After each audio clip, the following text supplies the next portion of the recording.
వచ్చేది శోధన కాలం అని ప్రభు చెప్పారు. మనం ఒంటి మీద సోయి లేకుండా, తెలివి లేకుండా వాగ్దానాల హోరులో మునిగి తేలడం లేదు. తేటగా దేవుని స్వరం వింటున్నాం. భయంకరమైన శోధన కాలము రాబోతుంది, అయితే నేను మిమ్మల్ని కాపాడుతానని ప్రభు అన్నారు. కనుక మానవ శక్తి సామర్థ్యాలపై, స్వనీతిపై ఆధారపడకుండా దేవుని కాపుదల, భద్రత, దేవుని కరుణాహస్తపు తోడు నీడ కోరుకొని అప్పగించుకొని మీరు కాపాడబడవచ్చునని ప్రభు పేరిట మీకు జ్ఞాపకం చేస్తున్నాను. భక్తి, స్తుతి, వాక్యం ఉండాలి. మీరు గాలి వదిలేసి భక్తిని అంతా ఆయన చూసుకుంటాళ్లే అన్నట్లుగా వ్యవహరిస్తే మీరు బాధపడుతున్నప్పుడు కూడా చూస్తూ ఉంటాడు. ఆ మొక్క కూడా సామెతల్లో చెప్పాడు, నేను దర్జాగా చూసి నవ్వుతండ్రా పైపించాను కూడా అన్నాడు. కనుక ఆ పరిస్థితి తెచ్చుకోవద్దు. మనం మంచిగా ఎక్కువ వాక్యం, ఎక్కువ ప్రార్థన, ఎక్కువ స్తుతి. ఉదయకాలం లేచి స్తోత్ర ప్రార్థన సరిగా చేయని వాళ్ళందరి కొంపకి దరిద్రమే, శ్రమే ఉంటుంది.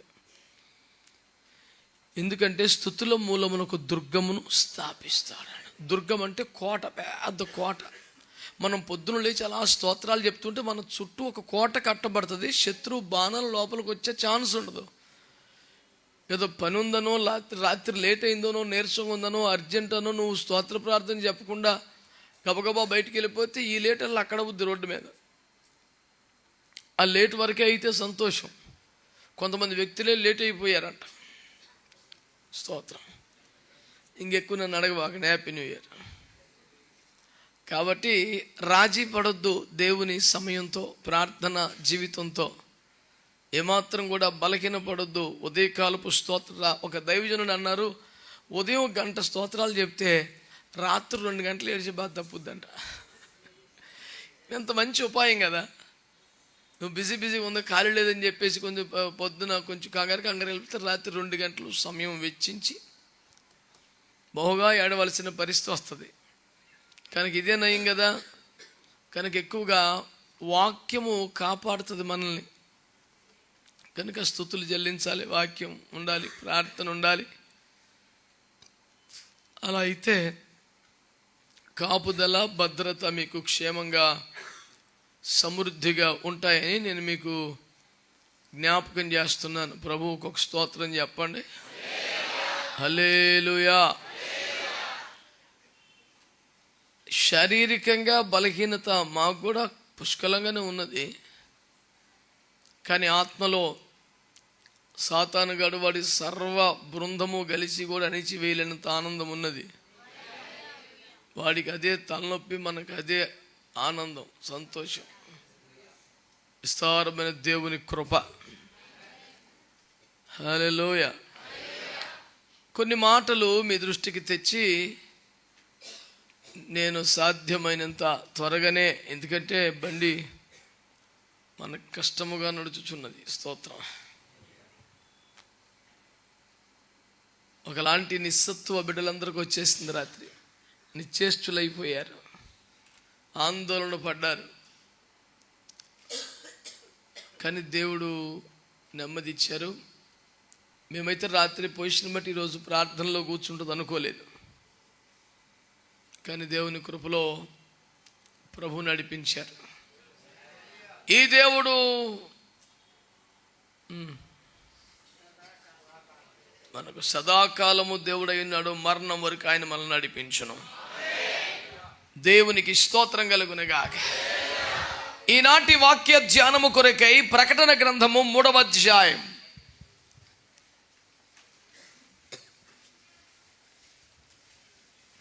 ప్రకటన గ్రంథము 3వ అధ్యాయం 10వ వచనం. నీవు నా ఓర్పు విషయమైన వాక్యమును గైకొంటివి గనుక భూనివాసులను శోధించుటకు లోకమంతటి మీదకి రాబోవు శోధన కాలములో నేనును నిన్ను కాపాడెదను. దేవునికి మహిమ కలుగునుగాక. మనలో ఒక్కొక్కరి పట్ల దేవుడి వాగ్దానమును నిశ్చయముగా నెరవేర్చునుగాక. ఈ నెరవేర్పు ఈ గడియ నుండి ఆరంభమైపోవునుగాక. దేవుని కాపుదలలో మన ముందుముగాక. మీరు అట్లా మౌనంగా నా ముఖం చూస్తే ఏం ఉపయోగం ఉండదు. ప్రతి మాటకు అవును అనాలి, ఆమేన్ అనాలి, చేతులు ఎత్తాలి, స్తోత్రాలు చెప్పాలి. ఎక్కడికో మీరు వెళ్ళిపోకూడదు. అయ్యలారా అమ్మలారా, ప్రేక్షక పాత్ర వహించుటకు మీరు పిలవలేదు. దేవునికి స్తోత్రం కలుగునగా. హల్లెలూయా. లోకమంతటి మీదికి రాబోతున్న శోధన కాలములో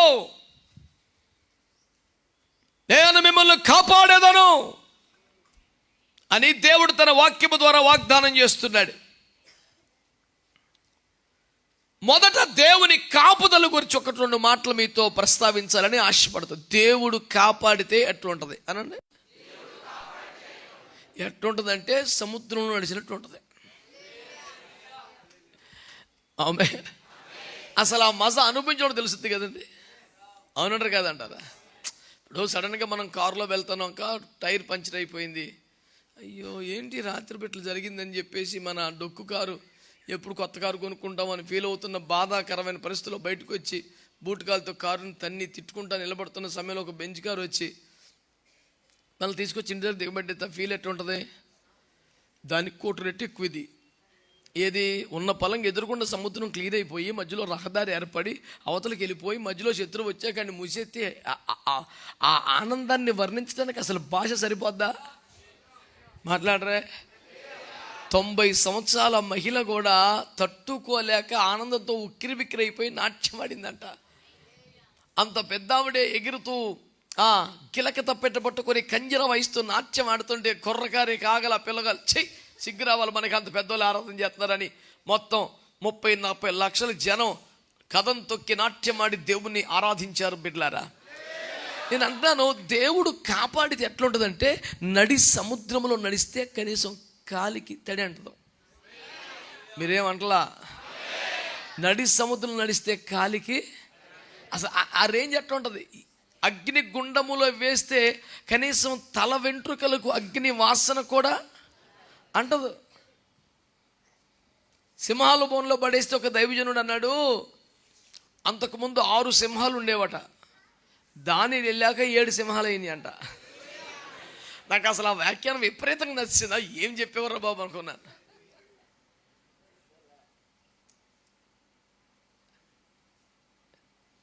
నేను కూడా వాక్యాన్ని ధ్యానిస్తాను, వ్యాఖ్యానిస్తాను, కానీ ఆ థాట్ నాకు రాలా. భలే ఎంజాయ్ చేశారని చెప్తుంటే అప్పుడు దాకా 6 సింహాలనండి, దాని వెళ్ళాక 7 అయిపోయిందండి. నేను ఒక క్షణం అరే భలే చెప్పాడు రాని, ఎన్నో సంవత్సరాలు అయిపోయింది, నేను ఇప్పటికీ నాకు తాజాగా ఉంటుంది ఆ సౌండ్ చెవిలో. చాలాసార్లు చిన్న బిడ్డల ద్వారా కూడా దేవుడు మాట్లాడతాడు కదా. నేను ఎవరి దగ్గర నుంచి అయినా నాకు పనికొచ్చే మాట వస్తే ఇక దాన్ని వదిలిపెట్టను, మర్చిపోను. అది మన ఖాతాలో వేసుకొని మన పేరు మీద రాసుకోకుండా పలానోడిదనే నమ్మకంగా చెప్పి మరి ప్రకటిస్తారు. పేటెంట్ హక్కులు దొంగిలించే దుర్మార్గం మనకు లేదు, యేసు రక్తం ఇచ్చే. హల్లెలూయా, హల్లెలూయా. కనుక దేవుని ప్రజల నేను మీకు చేస్తున్న మనం ఏమిటంటే, ఆ కాపుదల ఎంత గొప్పదండి. ఇక్కడ బస్సు ఎక్కాము, హైదరాబాద్లో దిగాము, ఏ యాక్సిడెంట్ జరగలేదు, అది కూడా కాపుదలే. కానీ డైరెక్ట్గా అగ్నిగుణంలో పడిపోయిన తర్వాత తల వెంట్రుకలు కూడా వాసన అంటకుండా బయటకు వస్తే దాన్ని ఏమనాలి? కాపుదల, కాపుదల, కాపుదల. నీ ఓపిక. ఆమె అంటే ఈ మాటలు ఎందుకు చెబుతున్నానంటే, దేవుని కాపుదల ఎట్లుంటుందో నీకు ఒక అంచనా ఇవ్వడానికి చెప్తున్నాను. నా మాటల్లో మరలా చెప్పనా, ఎడారిలో నడిచిన చెమట పట్టదు. ఉందా లేదా? నేను రాశాను ఇప్పుడు కదా. వారికంట చెప్పులు అరిగిపోలేదంట, బట్టలు పాతగిలిపోలేదట, అసలు ఎవరికి చెమట పట్టలేదంట. ప్రభా నువ్వు టూ మచ్ మాట్లాడతావు. ఎడారిలో నడితే, ఎడారిలో కొంది మామూలు ఇంట్లో నడితేనే చెమటలాంటి ఎత్తలా, నాకు చెమట ఎందుకు పట్టదో టూ మచ్ కాకపోతే అన్నాను యేసు ప్రభుతో. అప్పుడు నాకు దేవుడు కళ్ళు తెరిచి నిర్గమాకాండం చూపించాడు. అక్కడ ఉంది, గ్రద్ద రెక్కల మీద మోసినట్లు నేను వారిని మోసాను. ఇంకెందుకు పడితే చెమట్లో చల్ల గాలికి ఒక మజా మామూలుగా ఉండదు అసలు దేవునికి ఇస్తుంది. ఏమంటే దేవుడు వీళ్ళని ఎలాగైనా కాపాడాలని ఫిక్స్ అయిపోతే ఎవడు ఏం చేయలేడు సార్. ఇప్పుడు ఫరో సైన్యం సన్నాసి రకం సైన్యమా? ఆ దినాల్లో ప్రపంచ సైన్యాల్లో ఐగుప్తు సైన్యం చాలా పేరున్నదే కదా. అష్షూరు సైన్యం తర్వాత అంత క్రూరమైన, దుర్మార్గమైన, కిరాతకమైన, అశ్విక దళం, బీభత్సం కలిగిన సైన్యం ఏదైనా ఉంటుంది ఐగుప్తు సైన్యమే. అంత బీభత్సమైన సైన్యంలో బలాఢ్యులు చచ్చిపోవడానికి మొత్తం సైన్యం చచ్చిపోయింది. ఇంకా బీభత్సం ఏంటంటే రాజుగారు కూడా చచ్చిపోయాడు. ఒక దేశంలో సైనిక సంపత్తి తుడిచిపెట్టుకుపోయింది. యువతలోడు ఒక్క పిల్లడు చచ్చిపోలే, కుక్క పిల్ల కూడా పోలేదు. ఏసు రక్తం వేచే వాళ్ళకన్నీ మందలంట, కోళ్ళంట, డెక్కలంట అన్నీ ఏది మిస్ అవ్వాల. యువతలోడు ఏమీ మిగల, అవతలోడికి ఏమీ అవ్వాలా. ఏంటి సార్ దీన్ని ఏమంటారు మీరు? దేవుని కాపుదలు అంటాం. ఏమంటామండి? అల్లెల్లో. ఇప్పుడు దాని కూడా ఎందుకండి? ఈ సంవత్సరం అదేగా మనం ఎంజాయ్ చేయబోయేది. ఇటు సముద్రం హే హే అని మీద కొత్త ఉంటుంది, ఇడు అయిపోయావు రాయ్ అని వస్తుంటాడు. బీభత్సంగా ఉంటుంది కాపుదల. నేనేం మీకు మాయ మాటలు చెప్పట్లా. మీకేమవ్వదు, ఏ చిన్న చిక్కు రాదు, ఏ కష్టము రాదు, మీరు హ్యాపీగా ఉంటారు అంటల్లా. భయంకరముగా శోధన కాలం మీద ప్రభు చెప్తున్నాడు. నేను మిమ్మల్ని హాయిగా ఊయల ఓపను, భయాందోళనకి గురి చేయను. వాస్తవం చెబుతున్నాను. భయంకరమైన శోధన కాలమే వస్తుంది. బేభత్సమైన కాపుదల ఉంటుంది. ఈ శోధన కాలాన్ని బట్టి, టెన్షన్ బట్టి చచ్చిపోతావా? ఈ కాపుదల బట్టి వీర విజయంతో ముందుకెళ్తావా? నీ చేతిలో ఉంది. స్తోత్రం చెప్పండి. నా కుమారుడు ఒకసారి బిజినెస్లో చాలా తిప్పలు పడుతున్నాను. ఎందుకు వచ్చిన సావులు ఇలాంటి బిజినెస్లు? కదలకుండా కూర్చొని నువ్వు పెట్టే పెట్టుబడికి ఈజీకి ఒక 2-3 లక్షలు వచ్చేలా చూసుకో. ఎందుకు అలిసిపోతున్నావు ఎట్టా? ఈ మాత్రం పెట్టుబడికి, ఈ మాత్రం తెలివికి కదలకుండా కూర్చొని ఈ మాత్రం సంపాదించుకోలేవా అని అడిగాను. ఆయన బాధలు చూడలేక ఏమన్నాడంటే, డాడ్ దాంట్లో మజా ఏమంటుంది అన్నాడు. ఒక పోరాటం రావాలి, ఒక స్ట్రగుల్ రావాలి, దాంతో పోరాడాలి, దాన్ని ఓడించాలి, సాధించాలి, అందులో మజా ఉంటుంది. మీరందరూ మాంసాహారులు అయితే ఒక మాట, శాకాహారులు అయితే చెప్పకూడదు హ్యాపీ న్యూ ఇయర్. మాంసాహారులేనా? గోపమై కాదన్నాడు.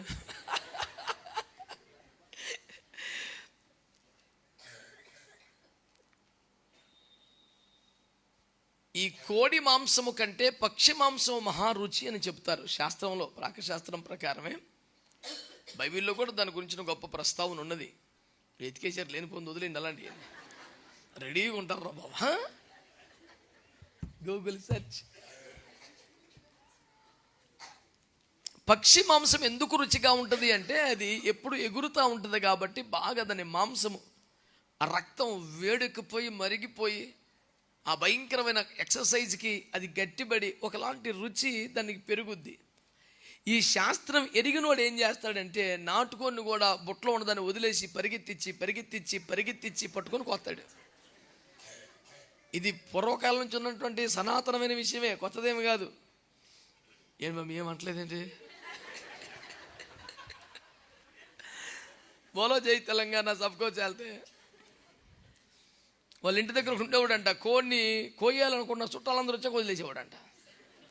చుట్టాలందరినీ పూర్వయించాడు, పరిగెత్తంటారు పట్టుకుంటారు దాన్ని.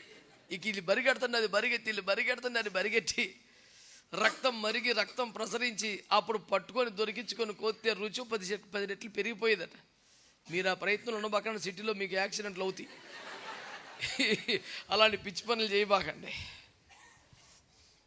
నేను ఎందుకు ఈ గొడవంతా చెప్పాను తెలుసా? ఇప్పుడు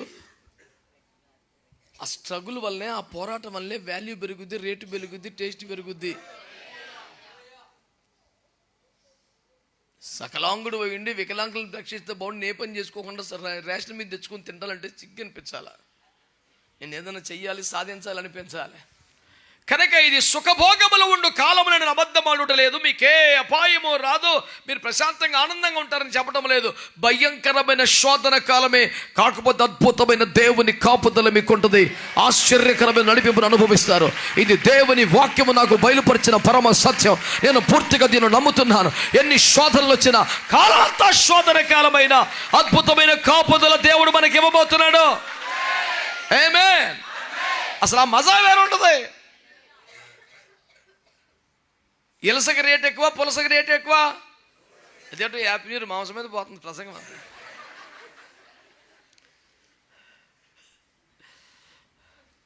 ఏమంటారా సంతోషిస్తున్నావు?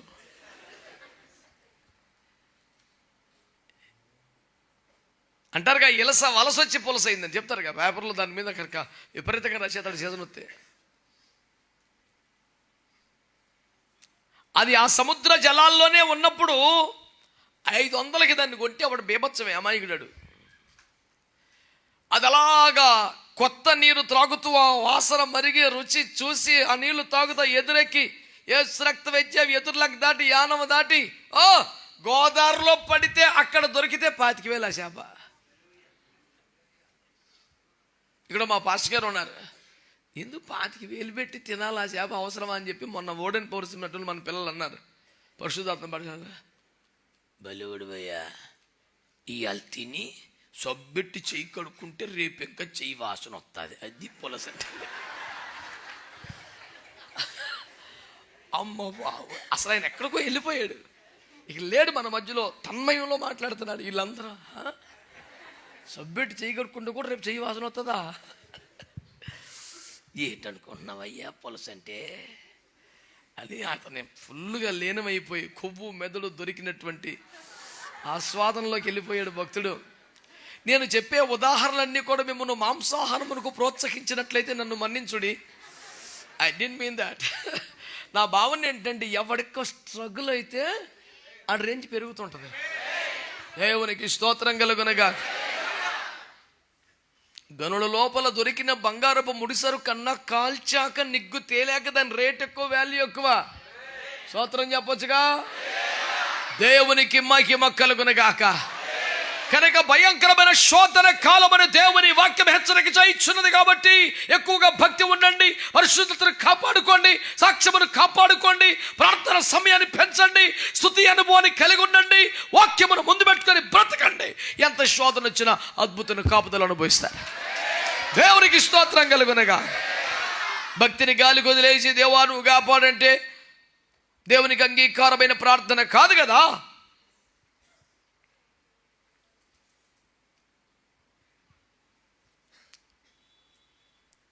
చికిత్స పొందే విధానాలు 2 రకాలు. ఒకటి, డాక్టర్ గారు చెప్పిన మందులన్నీ తినాలి, వేసుకోవాలి. డాక్టర్ గారు చెప్పిన ఆహార పదార్థాలు కొన్ని మానేయాలి. ఈ ట్యాబ్లెట్ వేసుకోవడం ఎంత ముఖ్యమో తినకూడదని చెప్పి నీకు మానేయటం కూడా. ఉదాహరణకి మేము షుగర్ ఫ్యాక్టరీ వల్ల ఉన్నాం అనుకో, రోజు ఈ ట్యాబ్లెట్లు వేసుకోవాలి అని చెప్పారు. స్వీట్లు తినకూడదు, ఖచ్చితంగా రూలే అది. మనం పొద్దున ఒక స్వీటు సాయంత్రం ఒకటి తినేసి నేను నమ్మకంగా ట్యాబ్లెట్లు వేసుకున్న షుగర్ తగ్గలేదు. ఏంటంటే తగ్గదు, ఇంకా పెరిగిపోతాయి. ఇప్పుడు వేసుకోవలసినవి వేసుకుంటున్నాం, మానేయవలసినవి మాటలా. నువ్వు చర్చకొస్తున్నావు, పాటలు పాడుతున్నావు, ప్రార్థన చేస్తున్నావు, సందా చేస్తున్నావు, మానవలసినవి ఇంక ఉపకారం ఉండదు, ఏముండదు. చాలా ప్రమాదంలో పడిపోతావు.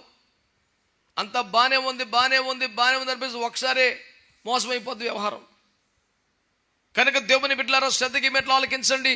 లోకమంతటి మీదకి రాబోతున్న భయంకరమైన శోధన కాలములో దేవుడు మనల్ని అంటలా గట్టిగా ఆమేన్, హల్లెలూయా. దేవుడు మనల్ని ఎలా కాపాడుతాడంటే తక్కువ సమయం కనుక చదివే పని లేకుండా ఏంటంట పాట ఏంటి చెప్పండి.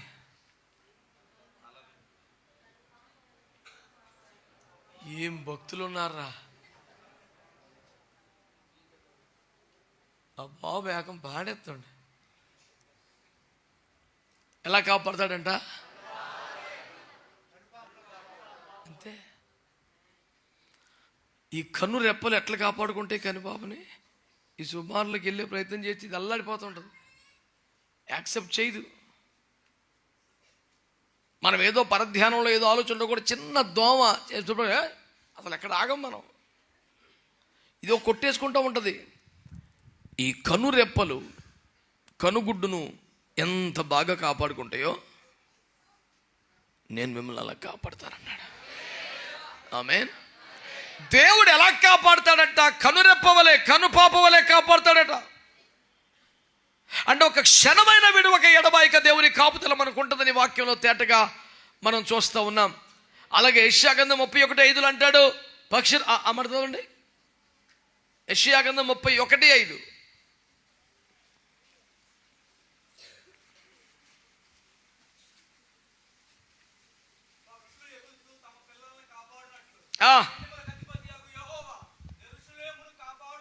స్తోత్రం చెప్పండి. దేవుడు ఎట్లా కాపాడతాడంట? పక్షులు ఎగురుచూ తమ పిల్లలను, ఆమె అవి ఒక దగ్గర చిన్న చిన్న పిల్లలు మేత మేస్తున్నప్పుడు, హాయిగా ఆడుకుంటున్నప్పుడు ఆ పరిసర ప్రాంతాల్లోనే ఈ పెద్ద పక్షి ఎగురుతూ ఉంటుందట. ఎట్నుంచైనా ప్రమాదం వచ్చే అవకాశం ఉందా, శత్రువు దాడి చేసే ఛాన్స్ ఉందా, పిల్లలు ఏమన్నా దెబ్బతింటారా అని వాటికి కొంత మేత పెట్టి అవి తిని ఆస్వాదిస్తూ ఉంటే ఆ పరిసర ప్రాంతాల్లో రెక్కలు చాపి ఎగురుతూ ఉంటుందంట. ఎవడైనా వస్తే తన బిడ్డల్ని కాపాడుకోవడం కోసం భయంకరంగా అటాక్ చేసి వాళ్ళని దాడి చేసి పిల్లల్ని కాపాడుకుంటుందట. మన దేవుడట, నువ్వు ఉద్యోగానికి వెళ్తున్నావా, వ్యాపారానికి వెళ్తున్నావా, నీ దైనందిన జీవితమా, కుటుంబ జీవితమా, సేవా పరిచయంలో ఉన్నావా, నువ్వు ఎక్కడ ఉన్నా ఎట్లా ఉన్నా ఒక మాట గుర్తుపెట్టుకో, తన పిల్లల చుట్టూతా పక్షిరాజు ఎగురుతా జాగ్రత్తగా కాచుకుంటుందే, నిన్నలా దేవుడు కాపాడుకుంటాడంట. ఎలా కాపాడుతాడు దేవుడు? కనుపాపలా కాపాడుతాడు. ఎలా కాపాడుతాడు? పిల్లల్ని పక్షి కాపాడుకున్నట్లు కాపాడుతాడు. దేవుని కాపుదల ఏ రేంజ్లో ఉంటుంది? సముద్రములో నడిచిన తడి అంటని రేంజ్లో, అగ్ని గుండములకెళ్ళిన అగ్ని వాసన అంటని రేంజ్లో, ఎడారిలో నడిచిన చెమటి పట్టని రేంజ్లో ఆ కాపుదల ఉంటుంది. దేవుడు ఏ విధంగా కాపాడబోతున్నాడు?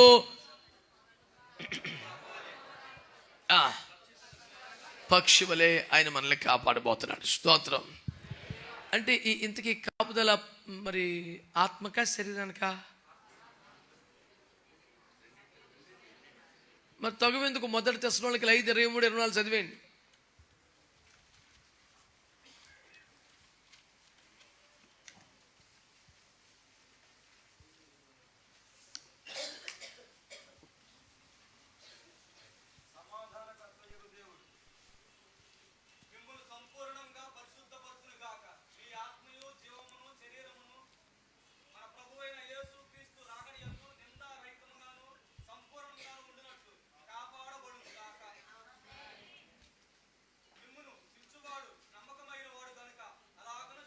అది మీ ప్రాణాత్మ దేహమును నిందారహితముగా కాపాడునుగాక అని మిమ్మల్ని పిలిచిన వాడు నమ్మకమైన వాడు గనుక అలాగూ చెయ్యును అంటాడు. నేను దేవుని కాపుదల అన్న మాట కనపడినప్పుడల్లా నీ భక్తిని బట్టి, నీ యోగ్యతను బట్టి అన్న పదాలు కనపడకుండా తన నమ్మకత్వాన్ని బట్టి అన్న పదం కనపడటం బైబిల్లో కనిపెట్టాను. హలో, అందరూ బాగున్నారా? Happy new year. అంతర్డాలుగా ఉన్నారు. వీరందరూ కప్పము కట్టవలెను, పన్నులు చెల్లించవలెను అని చెప్పినప్పుడు ఉండాల్సిన ఎక్స్ప్రెషన్ ఉంది. ఆయన మిమ్మల్ని కాపాడతాడని చెప్తే దేనికి ఏ ఎక్స్ప్రెషన్ ఇవ్వాలో తెలియకపోతే ఎట్టండి? ప్రభుకు స్తోత్రం. మన బ్యాట్స్మెన్ ఓడిపోయినప్పుడు, మన బ్యాట్స్మెన్ సెంచరీ కొట్టినప్పుడు ఒకలాగే స్పందిస్తే కొంచెం తేడా కింద లెక్క. ప్రభు అందరినీ కాపాడునుగాక. ఏమంటుంది దేవుని వాక్యం? ఆయన మీ ప్రాణాత్మ దేహములను కాపాడును అని మిమ్మల్ని పిలిచిన వాడు నమ్మకమైన వాడు గనక, నమ్మదగిన వాడు గనక అలాగూ చేయను. అంటే మీ ప్రాణమును, శరీరమును, దేహమును లేక ఆత్మను ఆయన కాపాడటములో ఆయన నమ్మకత్వమే ప్రధాన పాత్ర పోషిస్తుంది. ఆమేన్. 2వ తెస్సలోనికైలు రాసిన పత్రిక 3:3 కూడా ఆ మాట ఉంటుంది.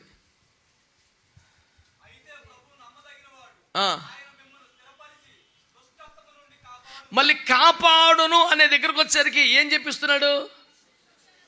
ఊరుకోండి, సండే స్కూలు కాంటెక్స్ట్ కరెక్ట్గా పట్టుకోవాలి. ఆవు ఎర్రగా ఉన్నా, పాలు తెల్లగా ఉన్నాయి, చాయ్ పెట్టుకోవచ్చు, తోడెత్తే పెరుగు అవుతుంది, చేస్తే మజ్జిగ అవుతుంది, వెన్న తీసుకెళ్తే నెయ్యి అవుతుంది, నెయ్యితో స్వీట్లు చేసుకోవచ్చు, చివరికి పిడకలు కూడా వస్తాయి.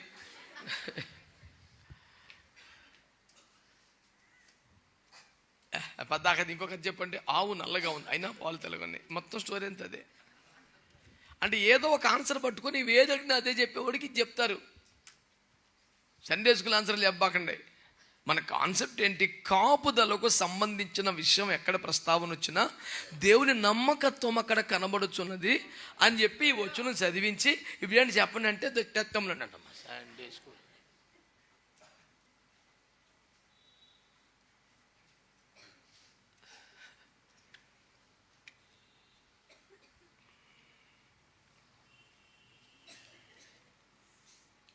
మా అక్కకి 2 కవల పిల్లలు పుట్టారు. వాళ్ళు కొత్తగా మాటలు వచ్చే వయసులో చిన్నప్పుడు బాతికాలు 20 ఏళ్ళ క్రితం వచ్చట. వాళ్ళు కార్టూన్ ఏదో బొమ్మలు పెట్టారంట. అందులో పొడి చేసుకోవటం, నవ్వెట్టుకుని ఎక్కటం, తోకటం, ఇవన్నీ. వాళ్ళిద్దరిని దాని కూర్చోబెట్టి అక్క ఏదో పని చేసుకుంటుంది. ఈలోపు బావగారు ఫోన్ చేశారు, పిల్లలు ఎలా ఉన్నారు, ఓసారి మాట్లాడతాను అంటే ఆ పిల్లకి ఫోన్ ఇచ్చాడంట. డాడీ అంకుల్ చచ్చిపోయాడని చెప్పిందంటే ఇది. ఆయన గాబరపడిపోయి మమ్మీకి అండి, అమ్మ ఎవరమ్మా చచ్చిపోయారు ఎవరంటే, నా కర్మకి ఏం చెప్పినది, కార్టూన్ నెట్వర్క్లో కూడా చచ్చాడు. అది ఇప్పుడు ఇంటికి కోప్పడుతుంది, నా మీద పెద్ద అయిపోతుంది. అబ్బా ఇక్కడ తిక్కలు దొరికింది, నా ప్రాణానికి గుండె ఆగిపోయింది కదా అని చెప్పి ఆయన టెన్షన్ పడ్డాడంట. ఎదురుకుండా బొమ్మ ఏది కనపడితే అదే, అంకుల్ చచ్చిపోయాడు. ఆంటీ నవ్వింది. ఈ ఫోన్లో వాడికి ఏం తెలుస్తుంది, ఈ ఆంటీ నవ్వటం ఏంటి, అంకుల్ చచ్చిపోతాం ఏంటి, వెంటలో వచ్చేదా.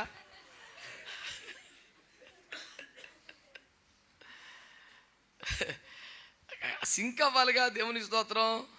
మాట్లాడరు మళ్ళీ సింక్ అంటే అదేంటంటారు, లేనిపోయింది, వద్దులే. నేను మీకు మనవి చేసుకునే సంగతులేమనగా, దేవుని ప్రజలారా దయచేసి వినండి.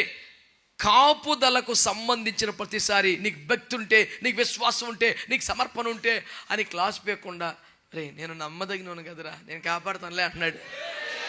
ఇంతకన్నా సంతోషం ఏంటి చెప్పండి. అసలు మీ ప్రాణాత్మ దేహముల ప్రభు దినము వరకు నిందారహితముగా కాపాడుటకు మిమ్మల్ని పిలిచిన వాడు నమ్మదగిన వాడు.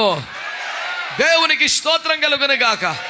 ప్రభువు నమ్మదగిన వాడు కనుక మిమ్మల్ని కాపాడును. సోపర కనుక, బీభత్సం కనుక కాదా.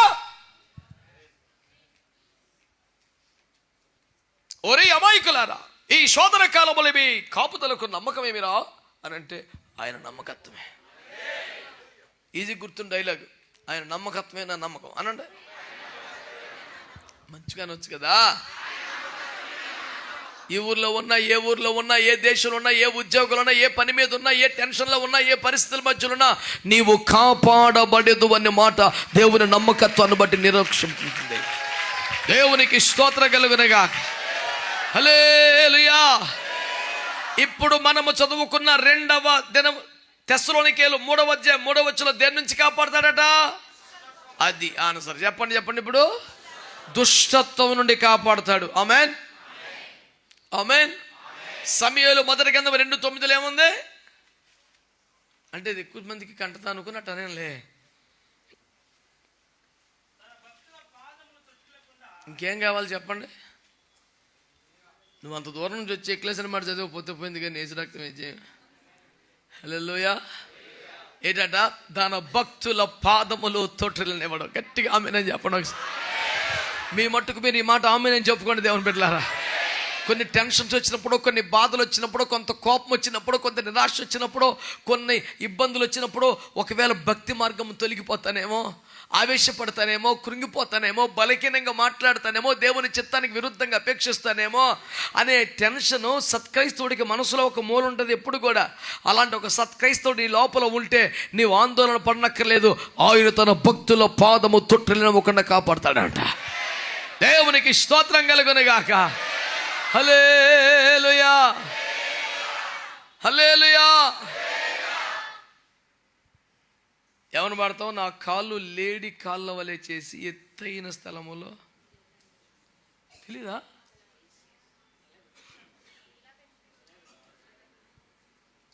ఆ పాట కూడా ఉంది పోనీ, తెలుసా పోనీ? నా కాళ్ళను లేడి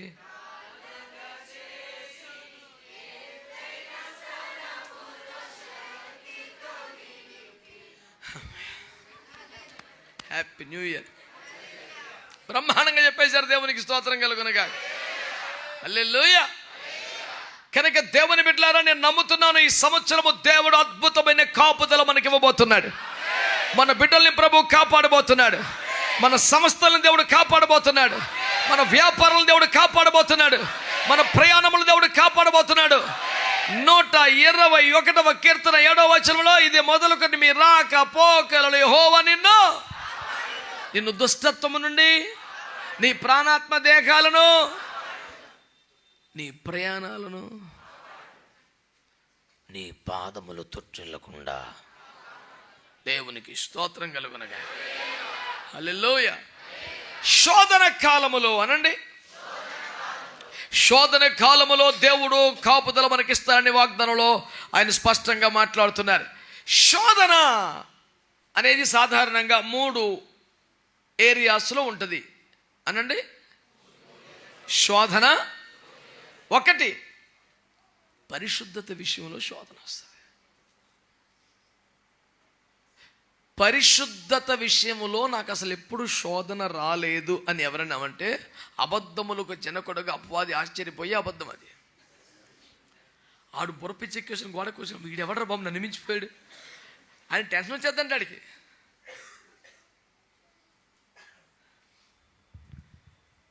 చాలామంది నాకు ఎందుకో శోధనలు వస్తున్నాయండి ఈ మధ్యాహ్నం చాలా గిల్టీగా ఫీల్ అవుతారు.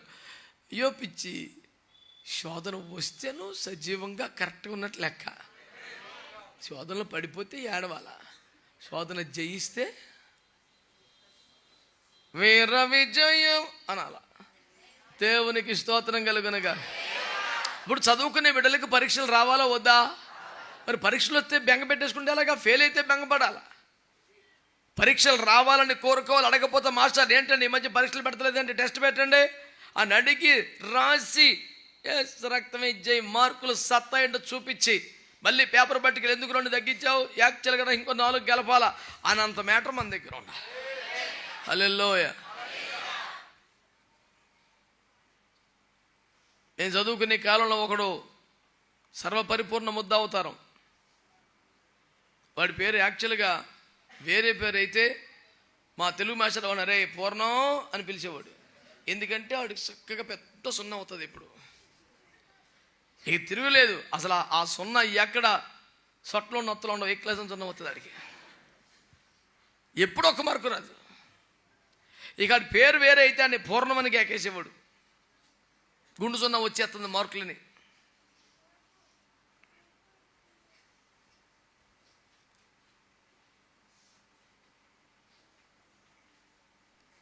వాడు ఎప్పుడు కూడా పరీక్షలు అనగానే ముఖం మార్చేసేవాడు.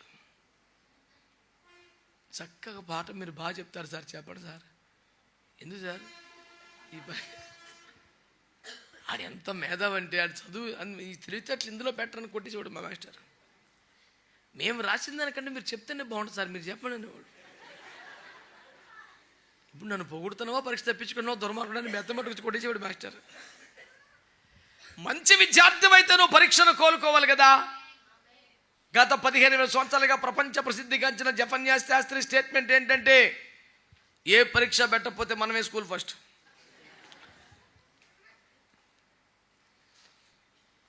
శోధన రావాలండి. నా ప్రభువైన యేసుక్రీస్తు శరీరధారిగా భూమి మీద ఉన్న కాలములో మన వలనే ప్రతి విషయములో ఒక శరీరములో బతికే మనిషికి యవ్వన కాలములో ఉండే వాళ్ళకి ఏ రకమైన శోధనలు వస్తే ఎవ్రీ టెంప్టేషన్ ఇది అదని చెప్పట్లేదు. ఇక మొత్తం ప్రతీది మనలాగే శోధన వచ్చినా ఆయన పాపము లేనివాడుగా కనపడ్డాడు. దేవునికి స్తోత్రం కలుగునుగాక. అదే కృప మన మీదకి దేవుడు ఇవ్వబోతా ఉన్నాడు పిల్లలు. దేవునికి మహిమ కలుగునుగాక. దేవుని వాక్యం తేటగా చెప్తా ఉంది స్పష్టంగా. ఏమని? లోకమంతటి మీదికి రాబో శోధన కాలములో నేను నిన్ను కాపాడేదను. శోధన పరిశుద్ధత విషయంలో వస్తుంది. యోసేపుకి వచ్చిందా రాలేదా? పరిశుద్ధత విషయంలో శోధన వస్తుంది. 39 ఆదికాండం 12వ వచనంలో యోసేపు పారిపోయాను. 2వ వచనంలో దేవుడు యోసేపుకు తోడై ఉన్నాడు. పాపములో నుంచి అంటకుండా మురికి అంటుకోకుండా పారిపోవాలిగా అంత కృప. మా మమ్మీ వాళ్ళ తాతయ్య మరి ముత్తాతో ఆయన ప్రార్థన చేసేవాడు అంటే ఎప్పుడు కూడా వృద్ధాప్యంలో, ప్రభువా వెన్నపోసులు అంటే వెంట్రుక తీసినట్టుగా నా ప్రాణం తీసేసుకో ప్రభు అనేవాడు అంట.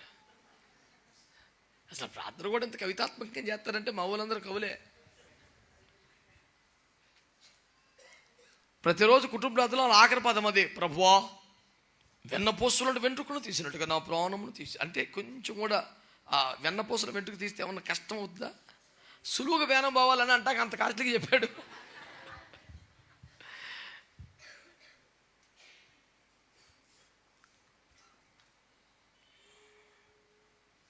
యోసేపు అంత సులువుగా ఎట్ట బయటపడ్డాడు?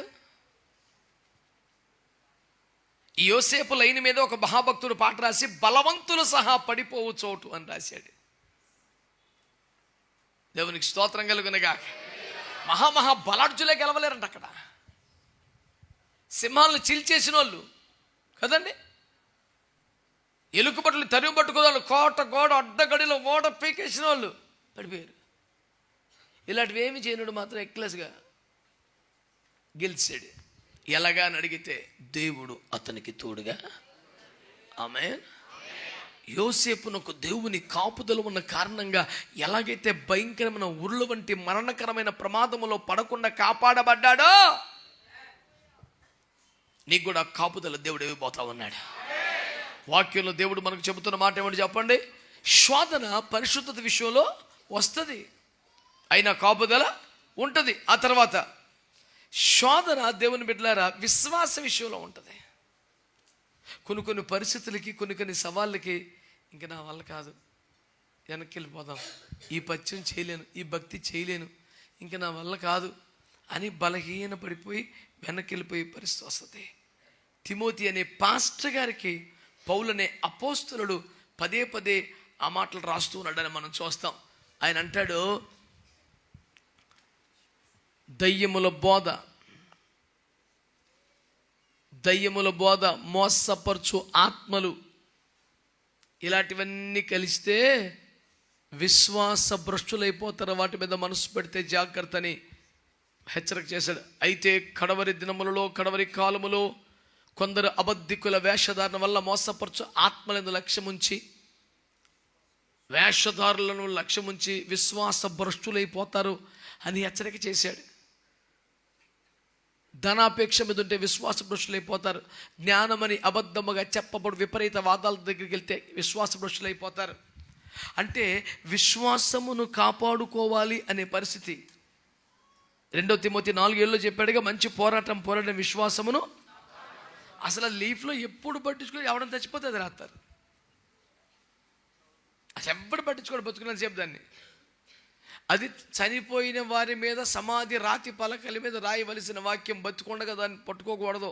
అభిషేకులు అని ఫీల్ అవుతున్నారు ఏంటో క్రైస్తవులు, నాకు అర్థం కాదు. పొద్దున్న లేచి కుటుంబ ప్రార్థనలో వాక్యం చదివామనుకో, హే ఇంకేం వాక్యం తర్వాత తీయది ఏంటో వాక్యం పొద్దునే సైతాన్ని పేరేపన నువ్వును రక్తమే చేయి, మంచి వాక్యం చదువు అంటే ఏం చదవాలి అడిగప్పుడు?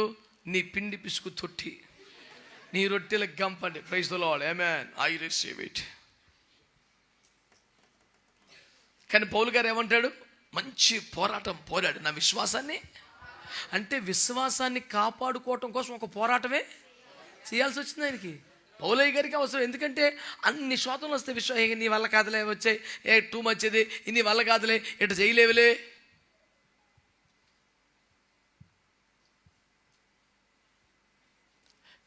పరిశుద్ధత విషయంలో శోధన వస్తుంది, విశ్వాసం విషయంలో కూడా శోధన వస్తుంది. నేను లాగడానికి ట్రై చేస్తుంది. ఏమండి? 3వది సేవ విషయంలో శోధన వస్తుంది.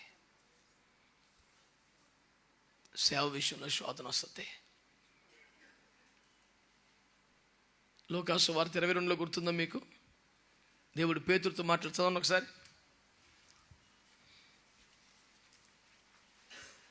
లోక 22:31.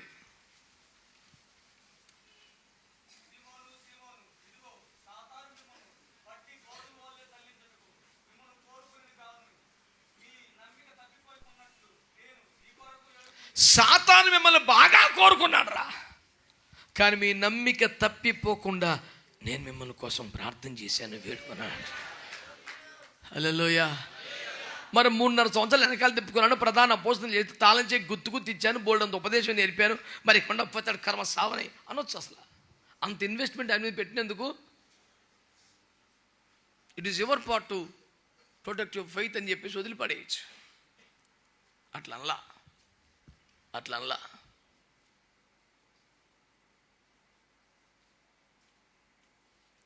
దేవుని వాక్యంలో ఒక అద్భుతమైన సంగతిని మీకు జ్ఞాపకం చేస్తాను.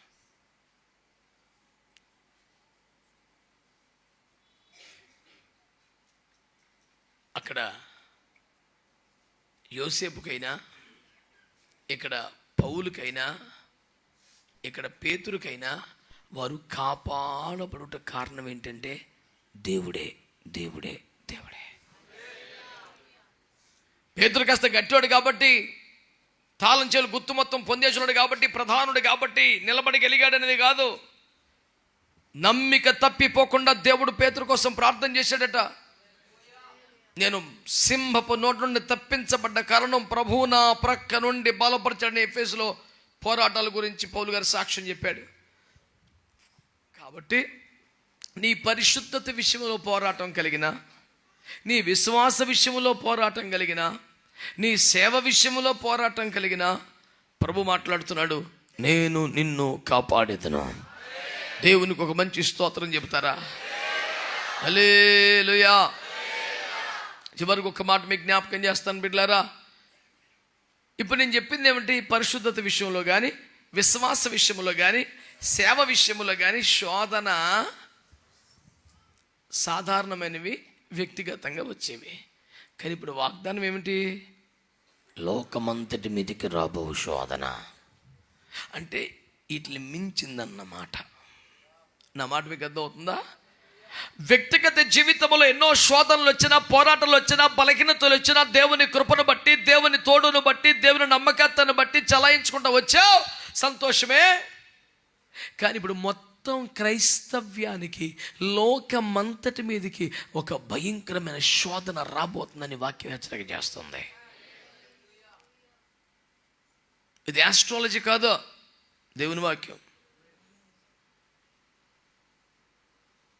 కాలజ్ఞానం కాదు, కాలానికి జ్ఞానానికి ఆధారమైన దేవుని మాట. దేవునికి స్తోత్రం కలుగునుగా. కాబట్టి నేను మీకు జ్ఞాపకం చేస్తున్నాను, లోకమంతరి మీదకి భయంకరమైన శ్రమ రాబోతుంది, శోధన రాబోతుంది. ఈ 2025 సంవత్సరానికి సంబంధించి దేవుడు ఈ వాగ్దానం చేయటం వెనక ఏ ఏ భయంకరమైన పరిస్థితులు క్రైస్తవ్యానికి, సంఘానికి రాబోతున్నాయని దేవుడు చెప్పకనే చెబుతున్నట్లు అవుతుంది. కానీ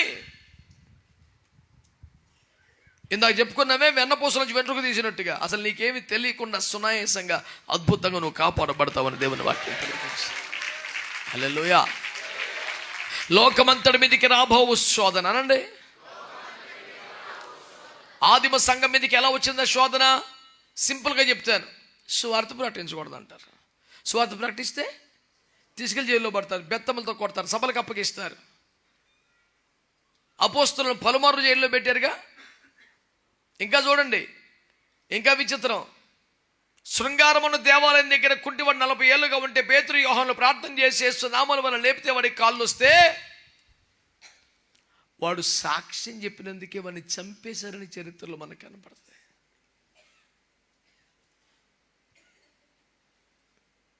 ఒక హిస్టోరియన్ రాస్తాడు, హీ బికేమ్ ద ఫస్ట్ మార్టైర్ అని. అతడు మొదటి హతసాక్షి అయిపోయాడని రాస్తారు చరిత్రలో. అని చంపేశాడంట నిర్దాక్షిణ్యంగా. ఎందుకంటే వాడు ఊర్లో అందరికీ తెలుసు, 40 ఏళ్ళ మట్టి గుడికాడు అడుక్కుంటున్నాడు, ప్రభు అద్భుతంగా కాళ్ళు ఇచ్చాడు, ఇతడు యేసు కాదా, ఇతడే దేవుడు అని అందరికీ చెప్తున్నాడు. వీడి వల్ల మన మతానికి తెప్పలొచ్చేలా ఉందని సంపేదలు మరేశారంట. అంటే సువార్త చెప్పొద్దనే శోధన, ఒక వ్యతిరేకత, సాక్ష్యం చెబితే ఒక సమస్య.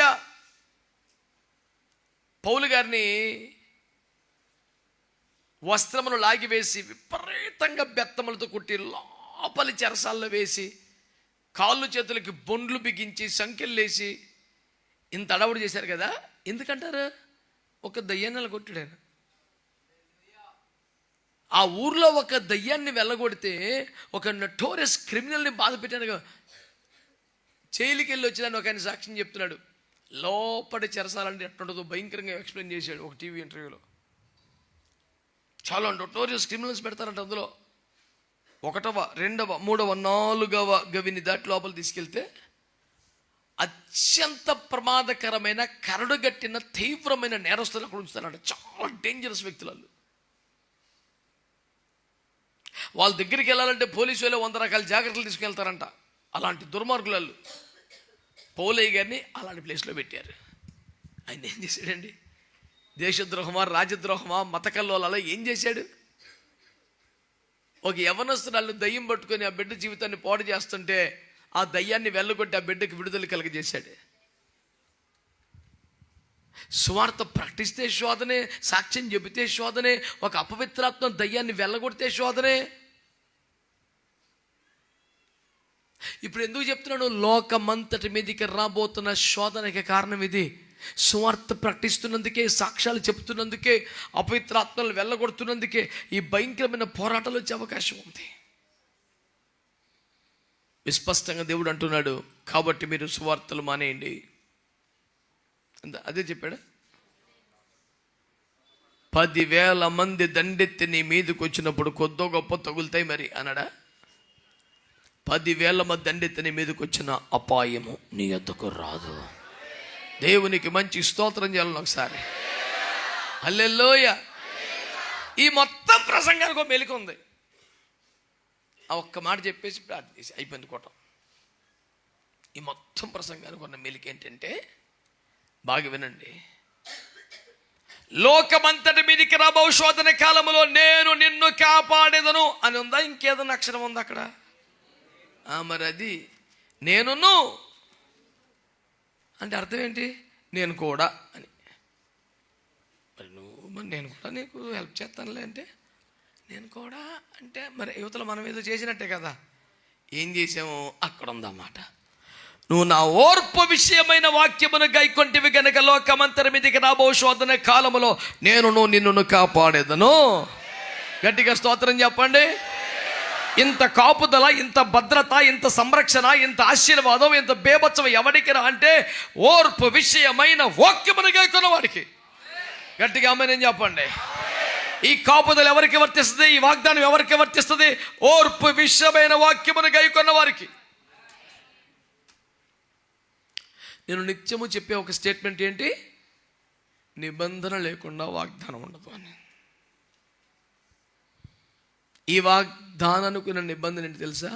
ఓర్పు విషయమైన వాక్యమును గైకొనాలి. ఆమేన్ అనండి. మారు మనస్సు విషయంలో వాక్యాన్ని గైకొన్నారా? 2. నీటి బాప్తీసం వాక్యాన్ని గైకొన్నారా? మాట్లాడరే. దేవునికి ఇచ్చే విషయంలో వాక్యాన్ని గైకొన్నారా? మందిరానికి వచ్చే విషయంలో వాక్యాన్ని గైకొన్నారా? యేసయ్యని చేసిన మేలును ఇతరులకి సాక్ష్యంగా చెప్పే విషయంలో వాక్యాన్ని గైకొన్నారా? ఇలాంటివి ఎన్నో గైకొన్నారు కదా. ఇప్పుడు ప్రశ్న, ఓర్పు విషయమైన వాక్యాన్ని గైకొన్నారా? అంటే అర్థం ఏంటంటే, శ్రమలు వచ్చినప్పుడు, కష్టాలు వచ్చినప్పుడు, పోరాటాలు వచ్చినప్పుడు, నిందలు వచ్చినప్పుడు, వ్యతిరేకతలు వచ్చినప్పుడు నువ్వు ఓర్చుకుంటున్నావా, బర్స్ట్ అయిపోతున్నావా అన్నది ఇక్కడ పాయింట్. ఆ చిన్న మాటతో నేను ఇబ్బంది పెట్టేవాళ్ళు భార్య అవ్వచ్చు, భర్త అవ్వచ్చు, తల్లి అవ్వచ్చు, తండ్రి అవ్వచ్చు, అత్త అవ్వచ్చు, మామ అవ్వచ్చు, ఇరుగు పొరుగు కావచ్చు, అన్నదమ్ములు కావచ్చు. ఎవరు నిన్ను కాస్త టార్చర్ పెట్టినట్టుగా మాట్లాడినా నీ కళ్ళల్లో మెదలాల్సిన, చెవుల్లో మారు మోగాల్సిన వాక్యం నేను ఓర్చుకోవాలి. ఆ ఒక్క పాయింట్ మీద జీవితంలో బీభత్సమైన కాపుదలు అనిపిస్తాను. వారు నా ఓర్పు విషయమైన వాక్యమును గైకొన్నారు కనుక నేను కూడా వారిని కాపాడుతాను. ఇది నా నమ్మకత్వం సంబంధించాం. ఆ నా విషయంలో ఓర్చుకున్నాడు, నేను కాపాడకపోతే కుదురుతుంది అని ఇది తన నమ్మకత్వపు విషయంగా సీరియస్గా తీసుకుంటాడంట. ఆమేన్. ఇప్పుడు బంతి దేవుని కోర్టులోకి వెళ్ళాలి, నువ్వు సేఫ్ జోన్లో ఉండాలి. ఒకే ఒక్క పాయింట్, నీకు ఓర్పు విషయమైన వాక్యంగా కొనాలి. చిన్న మాటను కూడా ఓర్చుకోవా, చిన్న కష్టాన్ని కూడా ఓర్చుకోవా. నేను చాలాసార్లు చర్చిలో చెప్పాను, మళ్ళీ సందర్భంగా జ్ఞాపకం చేస్తున్నాను. దయతో ఈ మాట ఆలకించండి. వాక్యములో ఏమని ఉందో, క్రైస్తవ జీవితంలో శ్రమలు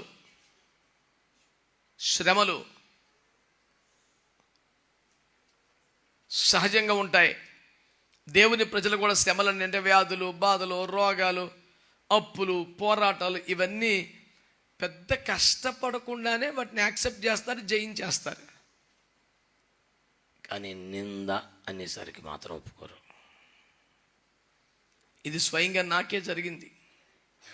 నేను ఒక సేవకుడిని అయ్యిండు కూడా అప్పటికే 100-200 బాప్తిస్మాలు ఇచ్చిన స్థాయిలో ఉండి కూడా నన్ను భయంకరమైన మాటలు అన్నారని ఇదే స్టీల్ ప్లాంట్లో నేను సూసైడ్ ప్రయత్నం చేశాను, ఒక రిజర్వాయర్లో దూకే ప్రయత్నం చేశాను. ప్రభు అద్భుతంగా నన్ను కాపాడాడు.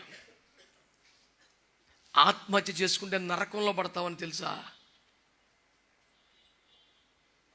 ఓ గడ్డిపోచ లాంటి ఒక చేద నుండి కారుతున్న నీటి బిందువు లాంటి జీవితాన్ని ఆపి దేవుడు ఛాన్స్ ఇచ్చి అడగాల్సినంత అవసరం ఆయనకేమీ లేదు. అది అపారమైన దేవుని కృప. ఆ సంవాదంలో నేను దేవుడికి చెప్పుకున్నది ఏంటంటే, ప్రభా నేను ఎన్ని రాత్రులు ఎన్ని సంవత్సరాలు తిండి లేకుండా బతికాను, నీళ్లు తాగి బతికాను, పచ్చిమిరపకాయ బజ్జీలు తిని 1 సంవత్సరం అంతా బతికాను, కిలోమీటర్ల కొద్దీ సైకిల్ దొక్కాను, ఇంత కష్టపడి సేవ చేశాను కదా, ఇన్ని కష్టాలని నీకోసం పడ్డాను, ఈ మాట మాత్రం నేను పడలేను.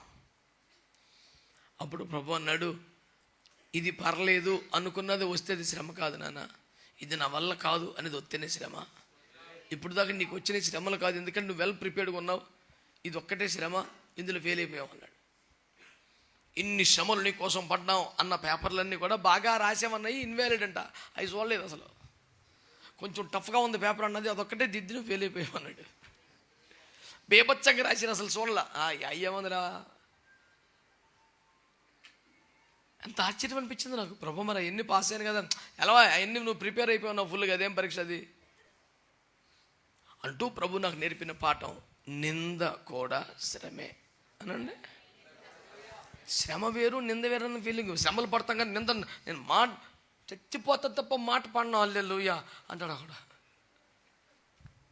ప్రభు నిమిత్తం ఓర్చుకోవాలి.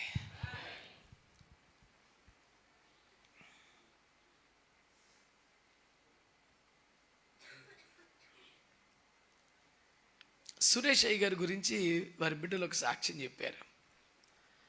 అయ్యగారు కూడా డయాబెటీస్ ఉంది, వారు వైద్యం చేసుకోరు, దైవిక స్వస్థలో ఉండేవారు. ఆ కారణంగా మరి పచ్చమైనా చేయాలి కదని మేరక్క గారు చాలా స్ట్రిక్ట్గా స్వీట్లు కానీ మ్యాంగోస్ లాంటి ఫ్రూట్స్ కానీ అయ్యగారు రూమ్లోకి రాకుండా అడ్డుపడి కాపాడుకునేవారు అయ్యగారిని.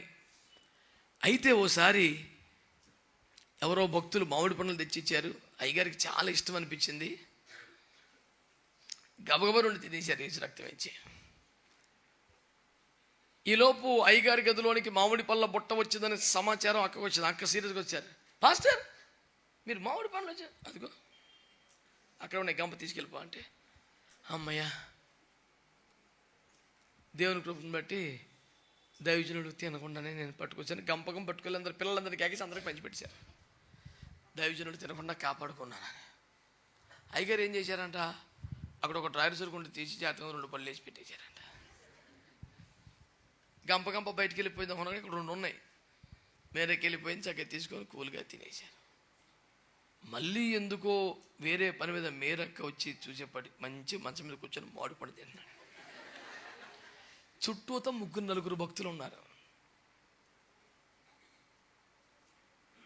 అక్కను చూస్తే అయ్యగారికి కష్టాన్ని అయిపోయి ఏమన్నా సైలెంట్గా అలా ఉన్నారంట. ఇంకా అయ్యగారిని ఏమంటారు, వీళ్ళు 3 మీకే పాపం తగులుతుంది, అయ్యగారికి ఏమన్నా అయితే ఆరోగ్యం అయితే మీరు నాశనం అయిపోతారు, మీ చేతులు మీరు చేశారు, అటు చేశారు, ఇటు చేశారు అని చెప్పి ఫుల్గా అరిసి మేరకి వెళ్ళిపోయిందట. అంటే చిన్న మాట కోసం చెప్తున్నాను. వెళ్ళిపోయిన తర్వాత వీళ్ళు బాగా ఏడ్చి భయంకరంగా తిట్టారంట. ఏడ్చి, అయ్యా మేము కాదు కదా ఇచ్చింది, మీరే తీసుకున్నారు కదా, ఆ మాట చెప్పాలి కదా, మీరు మమ్మల్ని తిడుతుంటే మీరు మమ్మల్ని బలి చేశారు ఏంటి అని చెప్పి 4 కూడా చాలా బాధగా. అంటే ఆయన చాలా మిస్టర్ కూల్ కదండి, ఉండి ఉండి ఉండి నా కోసం ఒక మాట పడలేరా బిడ్డ అన్నాడు. రక్తమే జయం. ఇక చూసుకో, అది మొదలుకొని మేము అయ్య కోసం మాట పడ సాక్ష్యం అయిపోయింది ఒకడికి. ఇప్పుడు అప్పుడు దాకా అక్క తిట్టిందనే ఏడుపు కన్నా దైవజనుడి కోటం ఒక మాట పడే వాక్యం ఇచ్చిన స్తోత్రం, ఇది 2వ ఏడుపు తయారైంది. ఇప్పుడు ఇవన్నీ పంచుకుంటే నాకు భలే మంచిగా అనిపించింది. అబ్బా, అప్పుడు మనం ఆ ప్లేస్లో వేసుకోవడం పెట్టుకోండి. చాలా అన్యాయంగా మాట్లాడింది ప్రభా, నువ్వు నా పక్షంగా మాట్లాడతావు అనుకుంటే నన్ను కూడా మాట్లాడొద్దన్నావు. This is too much. నువ్వు ఎలాగో మాట్లాడో, నన్ను నిలదీసేస్తాను, వదిలేయి అంటే ప్రభు అంటాడు, వదిలేయమంటావా, వదిలేస్తాను, నీకు నాకు సంబంధం. అలా కాదు, తిట్టే వరకు వదిలేయి, మళ్ళీ పట్టుకో. ఎందుకంటే దేవుణ్ణి కలిగి ఉంటే తిడతాం కుదరదు. యోబు భార్య చెప్పిందిగా, ఆ దేవుని దూషించి చచ్చిపో. యథార్థతను వదలకుందవా, దేవుని యథార్థత ఉంటే దేవుని దూషించలేం, వ్యతిరేకంగా మాట్లాడలేం. అలాంటి మంచి మంచి క్వాలిటీస్ వదిలేస్తే ఎరగబడిపోతాం. ఇందు మూలముగా తెలుచున్న ఫలితార్థం ఏంటంటే నింద కూడా ఒక శ్రమే. మనం ఎన్ని కష్టాలు రోగాలు అన్ని భరిస్తాం, మాట అంటే పడలేం. మహాపరిశుద్ధులు కూడా, ఒక సేవకుని నేనే కదా అంత బలహీన పడిపోయాను, ప్రభు కనికరించి మరొక అవకాశం ఇచ్చారు, సరేలే సావరం తీసుకెళ్ళి నరకంలో పడితే యుగయుగాలు అక్కడే ఉండేది బతుకు. ఎందుకంటే ఆత్మహత్య దేవుని చిత్తంగా చాలా భయంకరమైన పాపం, ఒప్పుకోడు దేవుడు. కాబట్టి తేలుతున్న ఫలితార్థం ఏంటంటే నింద కూడా ఒక భయంకరమైన శ్రమే. ప్రభు అంటున్నాడు, ఓర్చుకుంటే. మీలో ఎవరైనా మీ భర్త మిమ్మల్ని ఇబ్బంది పెడితే దేవుని బట్టి ఓర్చుకున్నారా? మీ భార్య పేచీలు పెడుతుంటే దేవుని బట్టి ఓర్చుకున్నారా? మీ అత్తగారు, మీ మామగారు, మీ బంధువులు, ఇంట్లో వాళ్ళు, ఇరుగోడు పొరుగోడు తిప్పలు పెడితే దేవుని బట్టి ఓర్చుకున్నారా? నువ్వు ఓర్పు విషయమైన వాక్యమును గైకొన్నావు గనక నీకు అద్భుతమైన కాపుదల దేవుడిని అనుగ్రహించబోతున్నాడు. ఎన్ని శ్రమలు, బాధలు, నిందలు, అవమానాలు వచ్చినా దేవుని బట్టి ఓర్చుకున్నావా? ఎదురు చూస్తున్న ఫలితం రాకపోయినా, ఆశీర్వాదం ఇంకా దక్కకపోయినా ఓర్చుకున్నావా? దేవుని వలన మేలే పొందిదమా, కీడు పొంద తగదా అని ఓర్చుకున్నావా? ఈ అద్భుతమైన కాపుదల ఎవరికి తెలుసా? ఓర్పు విషయమైన వాక్యమును గైకొన్న వారికి. ఈ సంవత్సరం అంతా అన్నింట అద్భుతమైన దేవుని కాపుదల మనము అనుభవించినట్లు ఓర్పు విషయమైన వాక్యమును గైకొంటకు సాధన చేద్దాం. అదొక్కటి చాలు మనల్ని కాపాడదే. దేవుడు మిమ్మల్ని, మీ కుటుంబాన్ని ఆశీర్వదించునుగాక.